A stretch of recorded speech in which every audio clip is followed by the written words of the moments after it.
Fala pessoal, tudo bem com vocês? Chegou a hora da estreia do Timão na Libertadores e tem uma mudança tática, hein? Do ano passado pra cá, pouca gente percebeu, a gente vai falar sobre isso.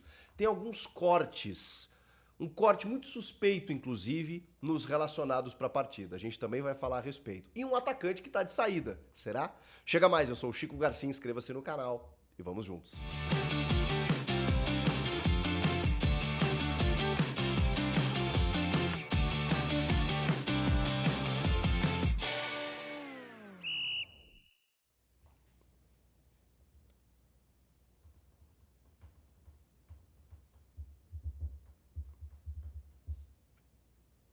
Em solo venezuelano, o Corinthians estreia nesta quarta-feira diante da Universidade Central, um estreante na Libertadores. Tem apenas uma vitória esse ano em 5 jogos disputados. O Corinthians já tem 10, para você ter uma ideia, né? Um time que jogou pouco, mas ao mesmo tempo sem um bom retrospecto, é o 6º colocado no campeonato venezuelano.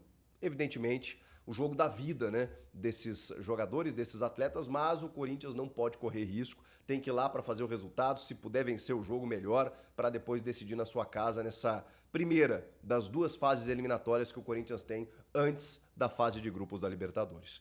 Para a gente projetar essa escalação, eu primeiro preciso te dizer que 3 jogadores que vinham atuando, ou que poderiam atuar, foram cortados da lista de relacionados. Entre eles, Gustavo Henrique, lesionado, está se recuperando ainda de uma lesão na perna, então esse a gente já esperava.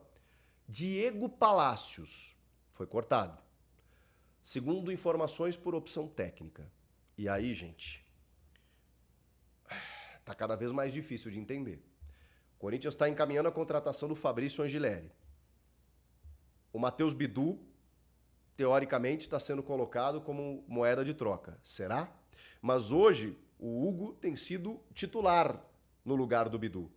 Por que o Hugo conquistou a vaga no lugar do Bidu? Será que o Bidu vai ser negociado? Só que aí na estreia da Libertadores, o Palacios fica fora por opção técnica. Esse esclarecimento provavelmente vai ser dado depois do jogo. Se é que vão perguntar, né, para o Ramon e para o Emiliano. Porque treinador, eles ficam escondendo o jogo, né? Não, vamos falar de quem tá aqui, não vamos falar de quem não tá. Não, mas quem não tá também é notícia.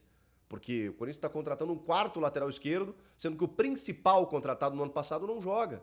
Ano passado por uma sequência de lesões que deram errado e tudo bem, todo mundo entendeu isso. Só que aí ele vinha sendo preparado para 2025. Aí joga um jogo e de novo fica fora. E aí, numa entrevista recente, o Emiliano disse que era uma questão de controle de carga. Tem algo errado aí. O Samir Carvalho já tinha dito que tinha uma questão de indisciplina.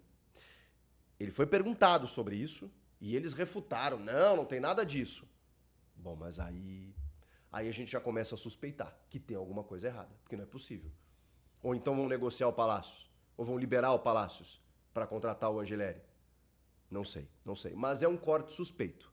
Essa do Diego Palácio a gente continua sem entender. Enquanto ele tiver contrato com o Corinthians e não jogar, eu vou continuar questionando. Eu não vejo sentido no Palácios não ser utilizado. É uma questão física? Então que expliquem isso para o torcedor. O outro corte é do Pedro Raul. O Pedro Raul, cara, foi muito mal contra a Portuguesa. Aliás, tá mal esse ano. Fez o primeiro gol do Corinthians no campeonato, né, paulista, na temporada contra o Bragantino.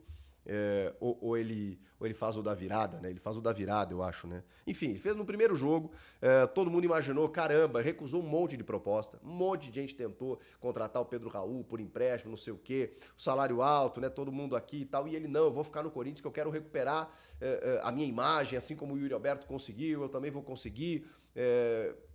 Inicialmente, a comissão técnica não ia dar tanta moral, inscreveu no Paulista, começou a dar chance para ele e ele recebeu oportunidades. Não dá para dizer que ele não recebeu, mas ele realmente não está conseguindo.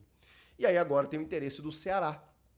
De novo, que já tinha manifestado interesse, o Ceará está atrás do 9, já levou o Pedro Henrique, inclusive. Aquele, Pedro Henrique do Corinthians, o loirinho, o atacante, já tá lá, inclusive já fez gol, inclusive num Clássico Rei recente.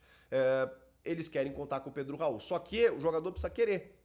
E de novo, o Palmeiras passou isso com o Rony, né? Todo mundo tentando o Rony não queria, até que ele se acertou com o Atlético Mineiro. Mas o Fluminense tentou, o Vasco e tal. O Vasco, nos últimos tempos, até o Rony estava querendo ir, porque o salário era bom, mas enfim, acabou fechando com o Atlético. No caso do Pedro Raul, ele tem que querer jogar no Ceará. Será que ele vai deixar o salário que ele ganha no Corinthians, para mesmo sendo reserva, ou vai querer ir para o Ceará. O Corinthians vai ter que pagar uma parte, talvez. Enfim, a negociação ainda não está clara e não está definida. O fato é que o Ceará quer, o Corinthians, obviamente, se interessa pelo negócio, mas falta o jogador se interessar. Talvez, nesse momento em que ele recebeu algumas chances no Paulista, não tenha correspondido e que a pressão para cima dele está grande de novo, ele pensa, caramba, eu vou seguir minha vida. Ou não. Ou ele vai ficar por aqui, jogando um jogo, folgando 5, jogando outro e recebendo o seu glorioso salário que ele não obrigou ninguém a pagar, né? O Corinthians foi lá e tirou ele do futebol mexicano por 25 milhões de reais e com um salário na casa dos 800 mil reais. São os negócios do futebol, né? O fato é que na estreia da Libertadores o Pedro Raul não foi relacionado, junto do Palácios e junto do Gustavo Henrique. Vamos lá, vamos projetar esse time que tem uma mudança tática. E é justamente por conta da ausência do Bidon. O Bidon, que já está na Venezuela, foi lá junto do Felipe Longo, também o goleiro que estava na seleção sub-20, junto do Bidon, eles recepcionaram a delegação. Eles treinaram no Complexo Deportivo Cocodrilos, no centro de treinamento do Caracas. Foi lá onde o Corinthians realizou seu treinamento nessa terça-feira, na preparação para esse jogo de quarta. E com a escalação que deve ser com que o Corinthians tem de melhor para não correr riscos. Cara, vai ser uma atração. Você imagina o Memphis Depay jogando lá na Venezuela com esses caras, o próprio Yuri Alberto, o José Martínez, que é de lá, né? Então, assim, vai estar todo mundo ligado no Corinthians, né? Vai ser uma atração, não tenha dúvida nenhuma. Por que uma mudança tática? Eu separei o campinho aqui para vocês, para explicar, porque aqui, ó, não reparem nos números, tá? Em algum momento eu consegui ser fiel aos números, mas não dá para ter todos os números da camisa, né? Eu só tenho do 1 ao 11. Mas vamos lá, o goleiro é o Hugo Souza, Mateuzinho e Hugo, que ganhou a posição do Matheus Bidu, que fez gol contra a Portuguesa, mas assim, deixou buracos defensivos e não tá bem esse ano, não tão bem quanto estava no ano passado. André Ramalho e Choca, a dupla de zaga titular. Félix Torres está indo bem também, o André Ramalho não está bem esse ano, mas essa é a dupla titular. Aqui a gente começa a mudar. O Ranieri abre o meio-campo, tá? Para mim, a escalação inicial tem o Martínez abrindo o meio-campo, mas o Martínez está funcionando tão bem aqui, que para manter o losango da maneira como o Ramon vem jogando, Martínez e Carrilho, com o Ranieri abrindo o meio-campo. Ele desloca o Carrilho. O Carrilho jogava aqui, com o Bidon desse lado. Como o Bidon não está, e o Martínez está muito bem pela direita, ele está fazendo isso. Ele está invertendo o Carrilho, colocando o Martínez aqui. E o Martínez muitas vezes ataca como um ponta quase. Até para dar uma sustentação para o Mateuzinho não subir tanto, né? E às vezes ter uma retaguarda aqui, assim como o Hugo, que também é um lateral bem mais defensivo. Laocho, Rodrigo Garro, o meia armador, o craque do time, na ponta desse losango. Com o Memphis agora o camisa 10 e Yuri Alberto. Esse é o time respeitando a característica de um modelo tático utilizado pelo Ramon no ano passado, porém com essa pequena alteração do Carrilho indo lá para o lado esquerdo e o Martínez aqui na direita. Muitas vezes eles se alternam, tá? Porque o Carrilho também funciona muito bem pelo lado direito.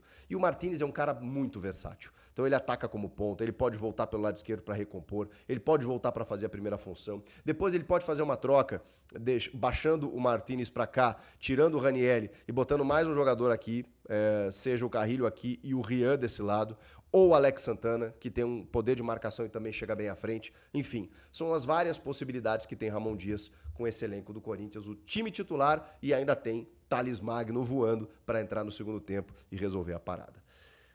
Tudo pronto para a estreia na Libertadores contra a Universidade Central. Vamos palpitar, eu e você aqui? Vai ser papo reto. 3-0 Corinthians. 3-0. Vai ser 3-0 pro Timão. E você? Comenta aqui, inscreva-se no canal e eu volto na próxima, aliás, depois do jogo, com live aqui no canal, esperando você. Valeu? Até. Tchau.